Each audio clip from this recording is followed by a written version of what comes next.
वंदे मातरम दोस्तों। आज मैं बात करूंगा चंद्रमा के बारे में। जी हाँ दोस्तों, बहुत ही सुंदर सौम्य सा दिखने वाला रात के अंधेरे में चंद्रमा की आज चर्चा। चंद्रमा से दोस्तों हम मन की स्थिति को देखते हैं। जी हाँ दोस्तों, मन की स्थिति को देखना हो तो हम चंद्रमा से देखते हैं। व्यक्ति के मानसिक स्थिति को देखना हो तो भी हम चंद्रमा की स्थिति को कुंडली में देखकर उसकी मानसिक स्थिति का पता लगा लेते हैं कि ये सामने वाला व्यक्ति जिसका ये जन्म कुंडली है, इसकी मानसिक स्थिति कैसी है।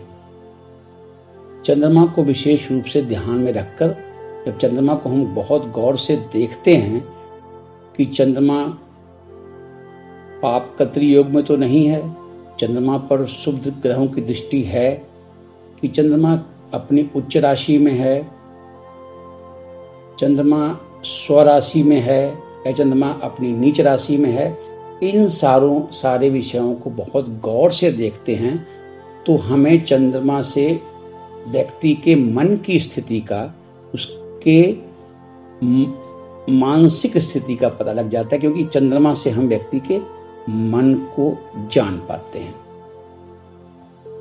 दोस्तों, जिस तरह सूर्य से हम पिता को देखते हैं, चंद्रमा से हम माता को देखते हैं।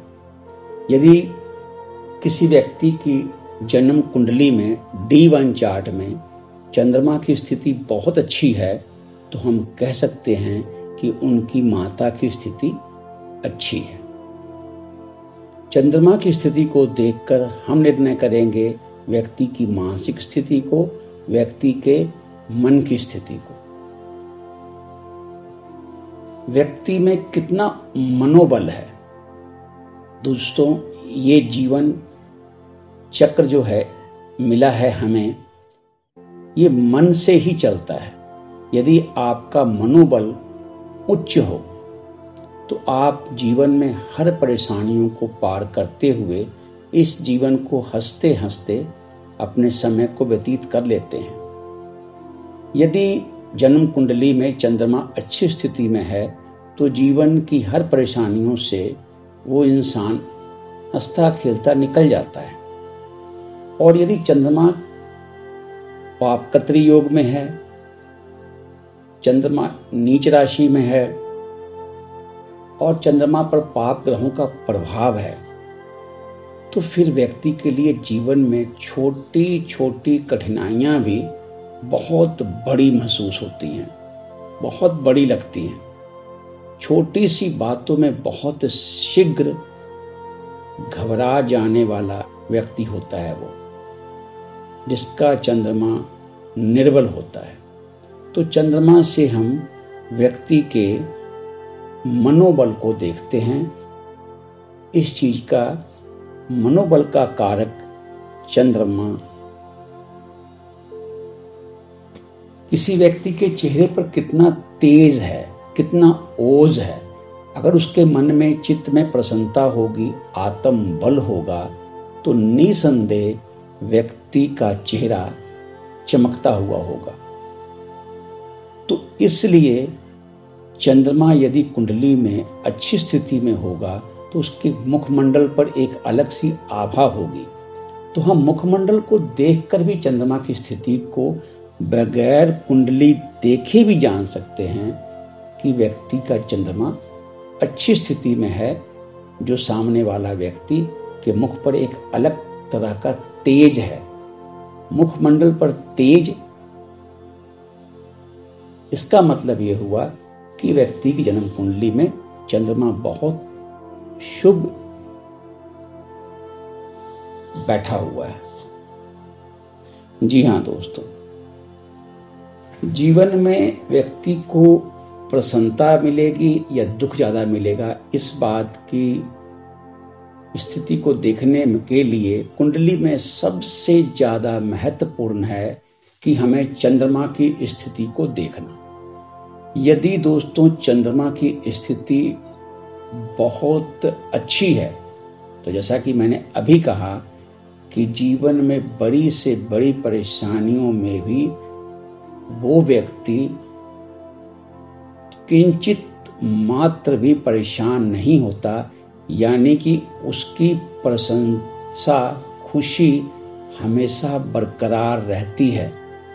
यदि कुंडली में चंद्रमा के ऊपर पाप ग्रहों का प्रभाव है, चंद्रमा नीच राशि में है, अशुभ स्थिति में बैठा हुआ है, अशुभ स्थानों पर बैठा हुआ है, तो फिर व्यक्ति छोटी छोटी बातों में ही परेशान और विक्षिप्त हो जाने वाला होगा।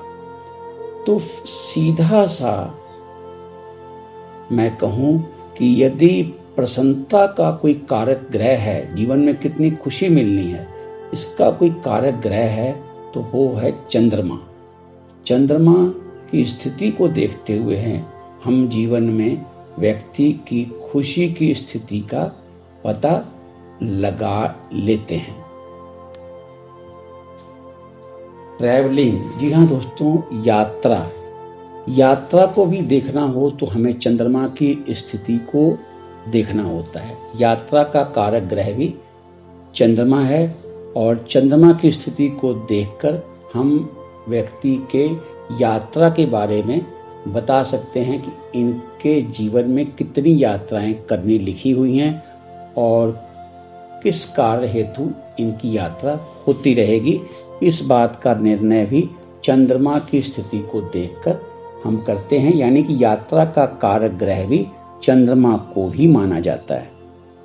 दोस्तों, धन संपत्ति का कारक ग्रह भी चंद्रमा को मानते हैं। धन संपत्ति की स्थिति देखनी हो तो हम चंद्रमा की स्थिति को जरूर देखेंगे, क्योंकि जीवन में दोस्तों चंद्रमा यदि धन और संपत्ति का कारक ग्रह कुंडली में है तो बहुत बड़ा लॉजिक आप देखें कि यदि व्यक्ति की मनोस्थिति, व्यक्ति का मनोबल अच्छा होगा, चंद्रमा उसका अच्छी स्थिति में होगा, तो वो व्यक्ति जीवन में धनोपार्जन करने में सफल होगा।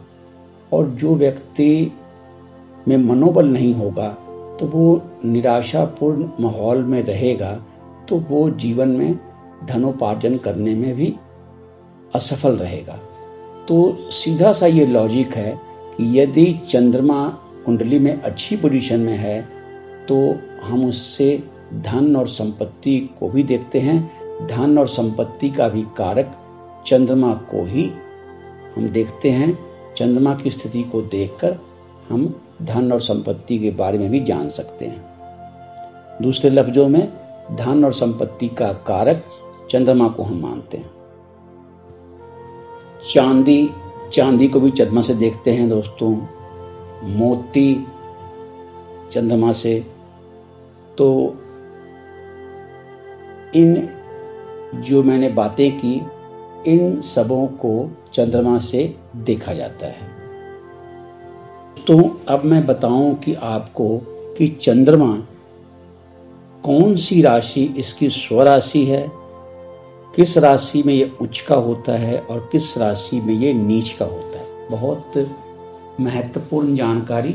जी हाँ दोस्तों, चंद्रमा की अपनी स्वयं की राशि कर्क है। जी हाँ दोस्तों, 4 नंबर साइन कर्क। यदि 4 नंबर साइन में चंद्रमा प्लेस्ड है तो चंद्रमा की यह स्वयं की राशि है।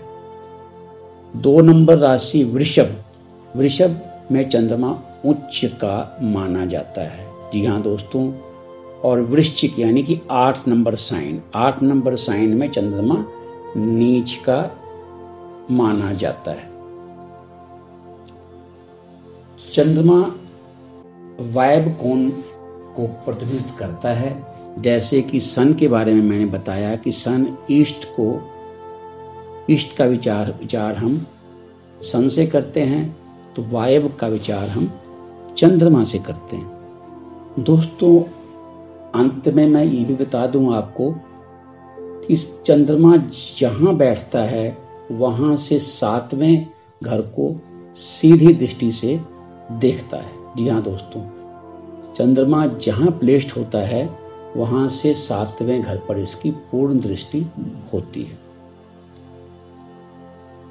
तो दोस्तों, ये थी एक छोटी सी जानकारी चंद्रमा पर। अच्छा दोस्तों, अच्छे कर्म करते रहें, अपने पुण्य कर्मों के खाते को बढ़ाते रहें। इसी शुभ मंगल कामना के साथ मैं अजीत मिलता हूं आपसे अगले वीडियो में। तब तक के लिए वंदे मातरम।